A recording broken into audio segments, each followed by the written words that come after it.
Welcome to another episode of the Modern Facilities Management Podcast, brought to you by Stratum. I'm your host, Griffin Hamilton.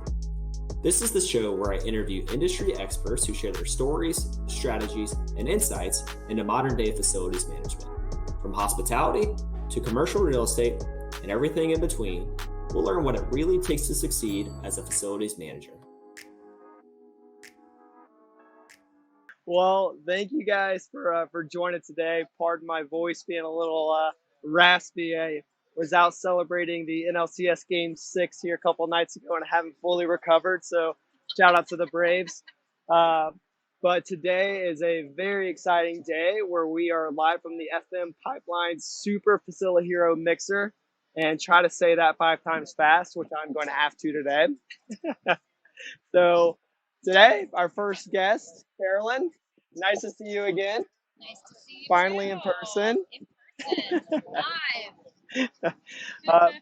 Well, why don't you kick us off and give us an idea of what this mixer is, what the heck we're doing here, and I'll go to turn it over to you.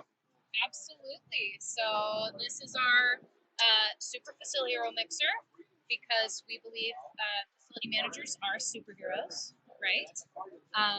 But in its simplistic form, we're having a fundraiser, and we're also kicking off the beginning of World Workplace. A lot of people come in the day before. We like to catch them before they're all tired, or before they, choose the court party over us. Not even sure if we have a court party this year, but we like to kickstart the week talking to people about the future of facility management. Yeah. Right? Future of FM, what all of that looks like. And so at its simplest form, we're kicking off the week, but we're also doing a fundraiser at the same time, looking to help get more students interested in the profession. We want to talk a lot tonight about how we're doing that, working through Skills USA. You can go back to some of your previous podcasts where we waxed probably a little too philosophic on that part. But we're here in Florida.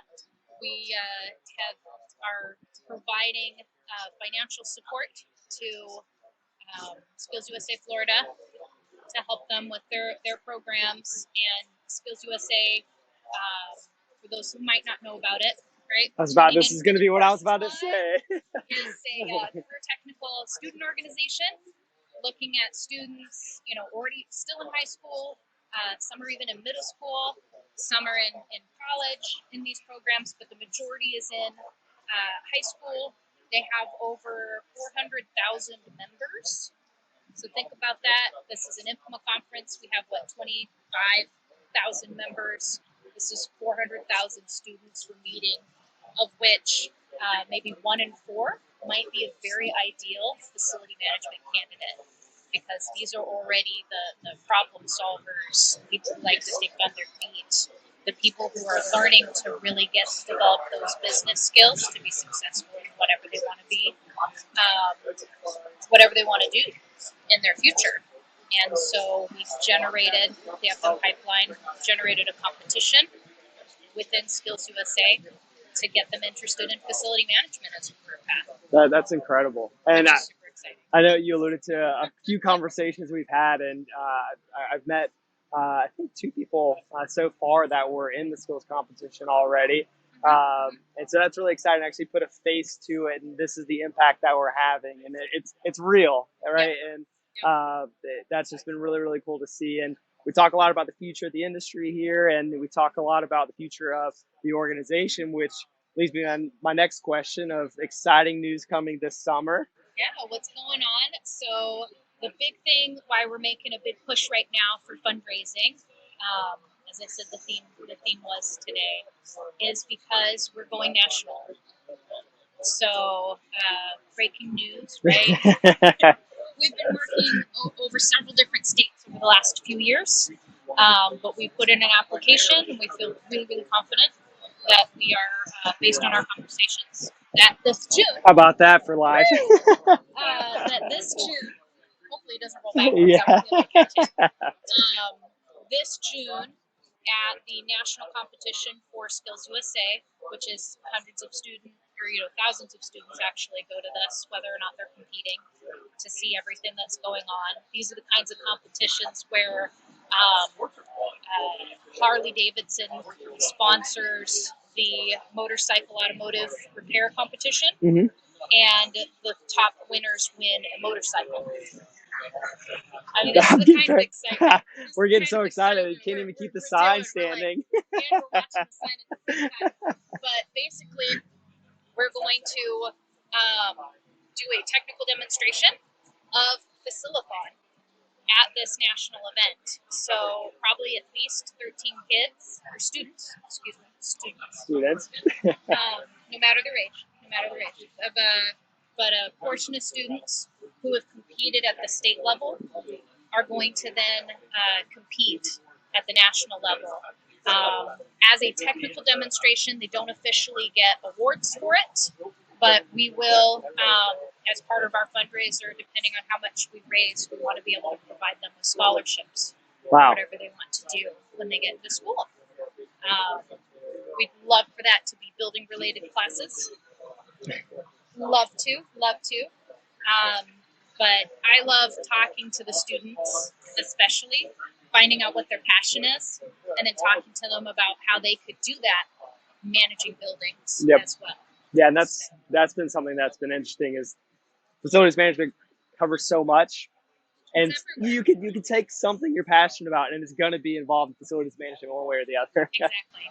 It's every single field. You love horses. You could manage an equestrian center. You could manage a racetrack. You could manage all kinds of things, right? You really like tennis? Think of, athletic clubs, big tennis things. Yeah.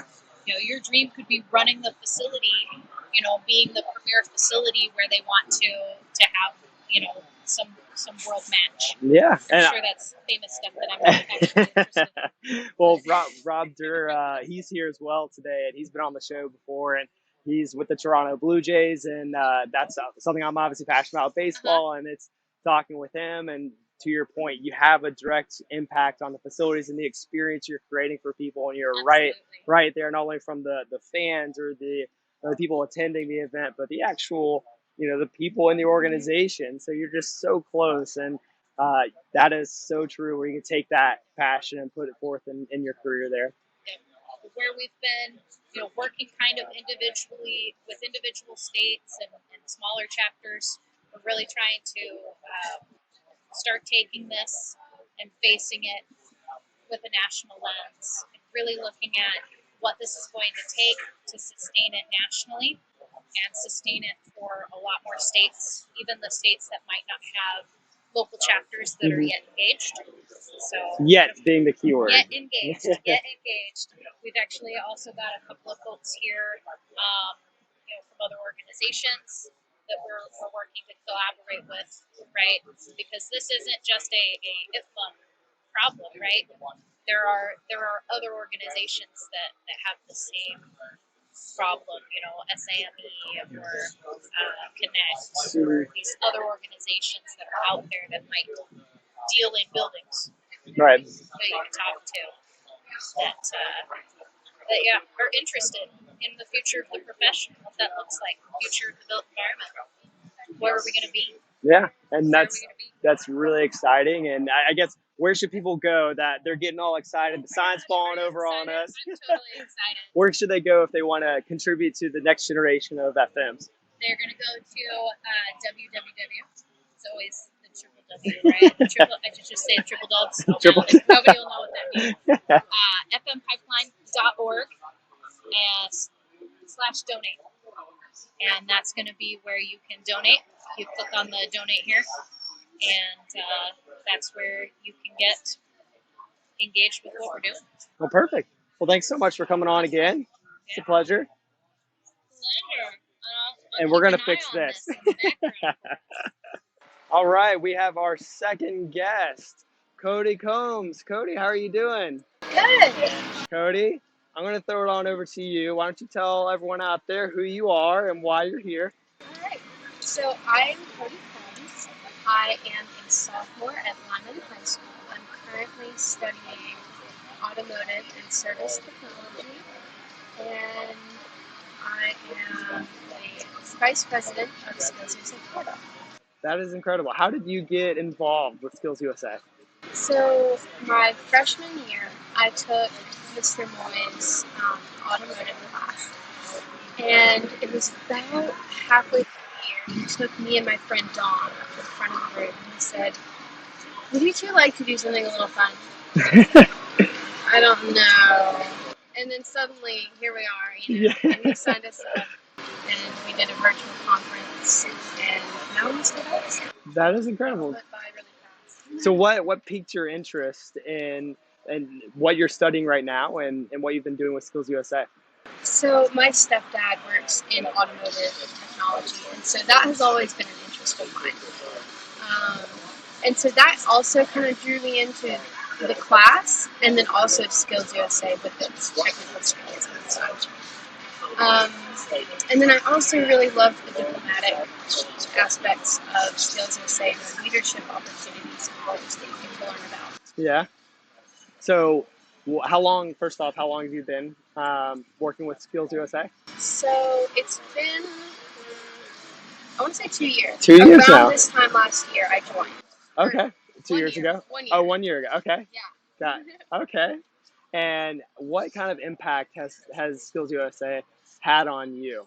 It's definitely had a positive impact. I mean, it's given me some essential skills that I needed to learn, like time management, just all these things that have helped me in my personal life and then also in my school life. I mean, getting my stuff together, Yeah. being able to focus more. And so looking forward, so you said you're the vice president, correct? What does this next year look like for you? So, do you mean next year as in? Within Skills USA and where you guys are going? So, we're hoping that next year we'll have a lot more in-person events, a lot more membership, some more, engagement. I'm hoping next year I'll be president. Yeah. It was more of my choice to be vice president this year because I wasn't sure I was ready for all of those requirements. But yeah. And now, after a year of Skills USA and getting those skill sets, you're now ready for that next level? Okay. Yeah, absolutely.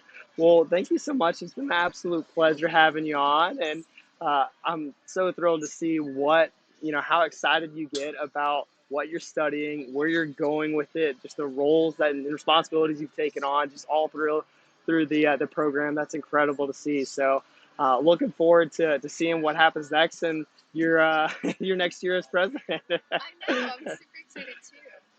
Well, thanks so much for coming on. Thank you for having me. Of course. All right, we've got our third guest on for today, and I've got Dave Moy. Moy, like boy. Well, Dave, why don't you tell the folks who you are and what brought you out here today? As you said, my name is David Moy. I am an automotive service technology instructor at a local high school here in the Central Florida area, Lyman High School, and I've been there for 18 years now. Okay. I kind of grew up in the automotive and decided I wanted to get back into education because that's where my heart really lies, is in education. So it kind of married the two passions that I have, working with youth and automotive. Back when I was a student, I got involved with a competition when I was going through high school, and it really had an impact on me. And then when I started teaching, I got back involved. What was VICA back in the 1970s and 80s became what we now call is Skills USA. Okay. I became an advisor and began to work on the state and worked a little bit on the national level, but officially right now, as well as being an automotive instructor, I am the state officer trainer for Skills USA Florida. Okay. So I get to prepare students like Cody for leadership roles, and then kind of set them on a path, and then get to sit back and watch the fruit blossom out of them. Yeah. And what they can become when they have a basis of career and technical education, They learn problem solving within those classes, and that can be anything from automotive to culinary to cosmetology to computer repair, construction, just about anything that you can imagine doing with your hands. You can go through one of our state or national competitions and see it happening right next to each other. Yeah. And then we also concentrate on giving them those leadership skills, and then working on their framework, which is personal skills, workplace skills, and technical skills grounded in academics. And when they understand those things, it really doesn't matter what they decide to do in their future after they graduate high school, or we also work in post-secondary. They can go on to become a leader in whatever industry, whatever company they get involved in. And it's great to hear back from them years later about what they're doing, and they come back and help us out with a new crew. Yeah, you're a prime example of that. So I mean, that's you've been with Skills USA in one way, shape, or form for a couple decades, and so I mean that I can't imagine how that must feel of seeing someone go through that program, get introduced to not only the technical skills but the life skills that you just alluded to, and see the growth and see the comparison to their peers that may not be in that type of program, and how much they're set up for success by going through something like that, getting some real world experience and developing those skills. Yeah. And I mean, it's amazing talking to them, and they'll get up in front of a group of several thousand people, and they'll freely admit that 2 or 3 years ago, they couldn't talk to a classroom full of students, and now they're comfortable talking to thousands of people, whether at a state competition or a national competition. But they've been prepared. They know what to do. They've been given the tools to figure out. I mean, we don't tell them what to say. We give them the tools that they can figure out what needs to be done and what to say and how to accomplish it. Yeah, sounds like I need to go through that as well. It's a great organization to get involved with on any level. We're always looking for industry partners, and we're always looking for people to come back and just judge. Yeah. Get involved at the state, local, or national level and judge some of these students. And we judge them at the level they're at. We don't judge high school students against post-secondary students. They are who they are in their own right, and they will totally impress you when you get involved in that judgment and Yeah. see them perform. And so Carolyn and I discussed how to get involved. No, Carolyn earlier. Sorry. Of Caroline. yeah. But we were talking about the discussion of how people can get involved and donate and help really shape these programs, right? Because at the end of the day, we do need resources here. So on the flip side of it is getting involved with your time, right? Time, Absolutely. energy, effort. And so where could you direct people? How can they get involved in the program? Well, like I said, it starts at the school level in their local communities. But to get to that level, I would encourage them to go to their state organization. Here in Florida, where we're at, it's skillsusafl.org. And I think if you email info@skillsusafl.org, you'll get an answer. But we have a link on our website that will to tell us that you're interested in getting involved, and you can give us that and tell us what level you're interested at, and you can do this on any state level, and we can put you in touch with the people at the local level, at the schools, at the regional level, to do stuff regionally. Or if you're so equipped, we can put you in touch with the right people at the state and national level, and make those connections, and just see where it goes. Step one is just reaching out. Simple as that. Yep. Well, perfect. Well, hey, it was a pleasure having you on. I appreciate the insight, and so happy to see just your involvement over the years. It's been incredible to hear that story, and that's amazing to hear. And hoping other people could see that, see the impact. Speaking with the Codys of the world and seeing firsthand how that impacts someone in their life it's it's amazing. difficult to describe it, and I can only imagine, seeing it from start to finish, and how much of an impact that has on you as well. I don't get paid, but I get a lot of reward in seeing them become who they are supposed to be. Yeah, absolutely. Well, hey, I'm gonna drop this little sun shield I've created. Thanks for coming on. All right, we have another interview coming on. We have Gerald Morris here today. Gerald, how you doing? I'm doing great. Yourself? Doing all right. Thank you for coming on here. Glad you had me on. Pleasure meeting you. Nice meeting you. So, I guess before we jump into it, why don't you give the folks a little bit of context of who you are and what you do? Okay. My name is Gerald Morris. I'm the Director of Operations for Public Services. We're a general contractor specialized in federal government contracting. I've worked all over the world. Prior to coming to Policogs in Kenya for 2 years, Uganda, and probably 30 to 40 states that I've worked in over the years. I've been doing it 20 years and loving it. I'm actually part of an organization through this called the Society of American Military Engineers, and we bring together general contractors, architects, engineers, facility managers, enlisted officer military personnel, even marketing people to kind of bring together all the synergies and give back to the national defense is what we call it. But I primarily have done STEM initiatives over the years. I actually have run our construction engineering camps nationally from 15 to 18. And I've done local scholarships and national scholarships for high school seniors going to college. We do some middle school programs. We do the construction camps for high school students. And then we also give back to elementary, middle school teachers by giving them the opportunity to participate in the grant program for STEM initiatives. A call came out from FaciliHero, I guess about 2 years ago, Yeah. wanting volunteer judges. And I've looked into it, and it sounded interesting. And I met Jim and Peggy and have judged 3 competitions. And then they found out I was involved so heavily in the Society of American Military Engineers, or SAMI as we go by.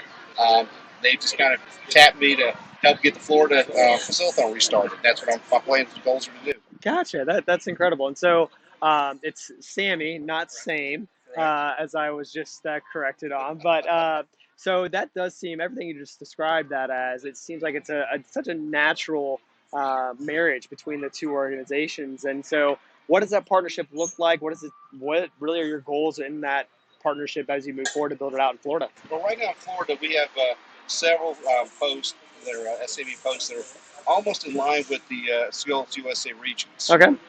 So I've got, like, of the Panhandle where I'm from, I've got Panama City, Pensacola, and Emerald Coast, which is Fort Walton Beach. We also have a large post in Jacksonville. We have a large post in Tampa. We have a large post in the Space Coast, which is Cocoa Beach. And then we have a large post in South Florida, which covers the Miami-Fort Lauderdale area. Okay. What my initial plans are to get volunteers at each of those posts to help work with those regional events coming up in the spring. Okay. So my call is to work out with them and get volunteers. I'm looking for 3 to 5 per post, which I don't think is going to be a problem. But at the same time, I'm also looking for financial support for Skills USA. So we have, each post has their own discretionary funds they use that they've raised through the golf tournaments, skeet shoots, industry days throughout the year that we use for primary scholarships and construction camps. But we're also want to use those to marriage with other organizations. And there's no reason for us to create a new program if Skills USA has one. FaciliHero participates, and we can financially support that and give volunteers. Right. So my goal is to have each of the posts not only give volunteers, but kind of write a check out and actually kind of put their backing in it too. But we also have a national foundation. It used to be an engineering and mentoring fund. It was transitioned over to a foundation about 4 years ago. And that's something we're working on a grant proposal for that, not just for the state of Florida, but for FaciliHero in general, Okay. to expand it to other states. Got it. Okay. SAME, Sammy, is actually working with FaciliHero in other states right now as judging.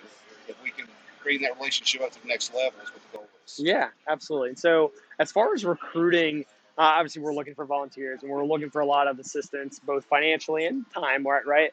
But as far as the students getting active in it, how does a school, for example, or how does that relationship start, or getting the word out to the students that would be potentially interested in joining? Well, as far as being SkillWorks there or the FaciliHero? Both. Well, the SkillsWorks usually you've got an advisor. I think you might have done an interview where it's out there recruiting for their students. Okay. As far as our organization, as far as SAME, we wouldn't get part of that. What we would do is provide volunteers to the regionals and people who are already Skills USA to be issued a FaciliHero. Okay. So some of the thoughts are at the regionals coming up. We'll have 3 or 4 people running a booth and do what based like a mini or micro Faciliton. They'll come in and do just like the 2-minute Faciliton challenge. They won't take a test or anything, but kind of give them an idea. And what that is like a scenario. They read it for a couple minutes and they've got 5 minutes to tell us what they would do, answer 3 questions. Yeah. Because normally they take a multi-choice test, and then they come in with a scenario they read for 15 minutes and tell us what they do. Then we give them another one. Okay, you got 2 minutes, read this, and answer 3 questions. So it takes longer, but if we kind of get them, hey, this is what we're doing, and we want to do this at the state level, and that's what our goal is. Get them interested at the regional level so we can hold this competition at the state level in Jacksonville next year. Yeah. And so looking ahead, it's hard to say it, but 2022, right around the corner. Any big plans? For this right here is to have manpower in each of the 6 regionals. Yeah. Those will be in February. I think the dates are still being hammered out. But to have volunteers from both our organization and hopefully we're actually having bi-weekly calls right now and bringing more and more people on board. People I've met through judging, people that Jim and Peggy know, and we're trying to marry the 2 sides. We're actually out bringing in another society or another organization, USGBC, the United States Green Building Council. We've already got input from them to help support this also throughout the state of Florida. So if we can bring in more and more organizations, the initial thought was if I can get 1 to 2 from each organization, we have plenty of volunteers in the regionals, and then going to state shouldn't be an issue. We've got nationals, and Georgia we'd like to send a contingent to. So 2022, it is around the corner. The regionals is going to be get the appetite interested, and then when the state comes around, I believe in May, to be ready to actually host a Faciliton in May. Yeah. And if I can get 15 to 20 students participate, I think that would be great for us to restart it. Yeah, absolutely. Well, let's try to blow that out of the water here and broadcast this out and give both volunteers any financial support and obviously spread the word. This is a great industry, great career path, and it is. You don't have to. You can go to college. You don't have to go to college.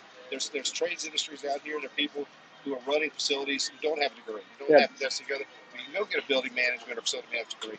I've seen it both ways, but the hands-on type is what I've seen be more successful in these type of management positions. If I know I've worked on air conditioning equipment before, or I've worked on plumbing, I have a better idea of what the issue. I may not go fix it, but I'll know what my employees and my contractors need to fix something.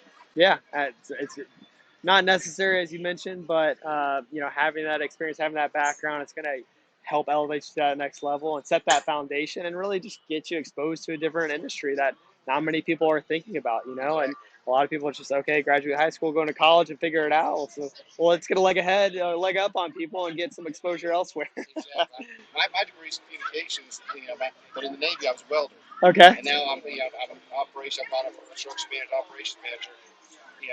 I couldn't build a house, but I know I've got people underneath me, and I've got enough experience as a welder, a plumber, a pipe fitter to know how different systems can be put together. Yep. Yeah. No, and that's critical. But this is all phenomenal. And we've had this fall twice. We moved it strategically where the umbrella's playing a safety net here, one step ahead. But thank you so much for coming on. It's a pleasure learning more about what you guys are doing, and obviously any help is much appreciated. I appreciate it was a pleasure. Have a good one. All right, we've got ourselves our final guest. Apparently so. Should I say saving the best for last, or? No, actually, I think the best has yet to arrive in town, and you'll be talking to her later. All right. Well, how about that for a teaser? Well, Jim, pleasure coming on. Thank you so much. And man of the hour, I guess, as far as coordinating everything, right? Yeah, honored to be able to do so. The Faciliton program's going, and we wanted to at least celebrate all these volunteers across the country who've jumped in and worked with us and volunteered and met these kids. And I would contend also, and I think some of the other people that probably said this on the broadcast as well, that one-time judging our event lights people on fire, and they go back to wherever they went, wherever they work, whatever their chapter is, and say, you won't believe who I met yesterday. Everybody goes, who is that? She's 16, and everybody says, who are you talking about? We're talking about a Skills USA student, and these kids are on fire. They're amazing, and they light we, the professionals in this industry, on fire too, don't they? Yeah, absolutely. So it's good to have this event. We had some stuff wrapped off, some door prizes. We had rides on the Batmobile. We got some hats we gave out. That was pretty good stuff. Remember, it's a 501c3, and we expect that we're not going to be handing out $50 bills. We're looking for fundraisers, and we want to be sure that those of us that are on fire about the next gen of our family recognize that this represents this huge pool. I'm sure that other people in our group talked about this, Griff, that that there are 400,000 students at the Skills USA. 100,000 is huge. And in reality, 1 out of 4 of those is a great facility management candidate. It's ridiculous. So that kind of those sort of numbers are just astounding. But let's not also forget that those numbers are, each one of those is an individual, like Cody was talking here. I think Cody will eventually become their national president. What do you think? Yeah, no, incredible. That was a great conversation. She does. And so here we have these bright students who can turn a wrench, who are not from an ivory tower. They know what they're going to do. They know how to do it. And when something goes wrong, they can act on it.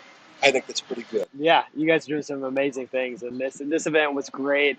I'm so glad I could be a part of it and talk to everyone that I've met here has been amazing. Actually seeing the people like Cody that are being impacted directly. And so we're going to have a little bit more of a nudge for some more fundraising events and some volunteers out there, as that's been a common theme. But it's moving the industry forward. We need it. And again, I really appreciate the time and the relationship here, as I'm getting rained on in the background. Yeah, and we're really honored, and we're really pleased that we've got these umbrellas. We've got rain coming in again.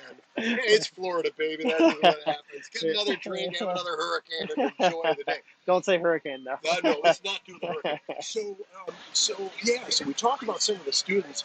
I also think I have to give kudos to Gerald Morris, who made it down Highway 75 in a whole bunch of traffic jam today. Rich Finelli, Gary, who came out of the DC chapter. We've got a lot of different IFMA people here, a lot of people from SAME, and there are a couple other people from the U.S. Green Building Council. They are a new partner. They've come in, and they are coming on really strong. So we're honored to have all these different organizations working with us. Yeah. Well, hey, Jim, thank you so much. Honored to It's have an you absolute here. pleasure. And before I have a wet t-shirt contest here, I'm going to sign off.